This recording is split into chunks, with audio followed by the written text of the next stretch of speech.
সকাল থেকে রাজধানীর বিভিন্ন পাম্পে দেখা যায় মোটরসাইকেল ও ব্যক্তিগত গাড়ির এরকম দীর্ঘ সারি। কোথাও কোথাও কয়েক কিলোমিটার পর্যন্ত গড়িয়েছে এই যানবাহনের লাইন। বাড়তি চাহিদার কারণে অনেক পাম্পে তেল শেষ, যার ফলে বন্ধ রয়েছে পাম্প।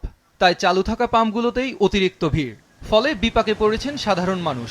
4-5টা পাম্পে ঘুরে এখানে আসছি, 1 ঘন্টা দাঁড়ানো আছে এখনো। 10 লিটার তেল দিয়ে তো আসলে কিছু হয় না।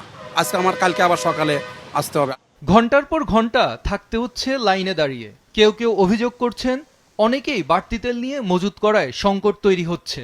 যার তেল মাঝামাঝি লেভেল আছে সেও আসতেছে, যার প্রয়োজন নাই সেও আসতেছে। তারা লিমিটে কম দিচ্ছে, তারা রিজার্ভে তেল রেখে দিচ্ছে, যখন দাম বাড়বে দেখবো তারা বিক্রি করতেছে বাড়তি দামে।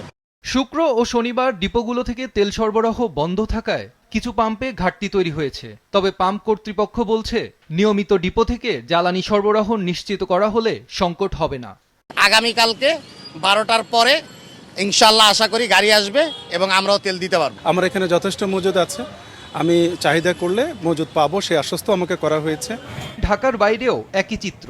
চট্টগ্রাম, খুলনা সহ দেশের অনেক পাম্পে শেষ হয়ে গেছে ডিজেল ও অকটেন। এদিকে প্রধানমন্ত্রীর কার্যালয়ের গেটে জ্বালানি মন্ত্রী সাংবাদিকদের জানান, তেলের পর্যাপ্ত মজুদ আছে, আতঙ্কিত হওয়ার কিছু নেই।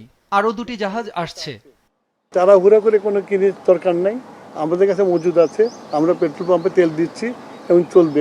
এটার জন্য লাইন দিয়ে সারা রাত জাগার কোনো প্রয়োজন নাই।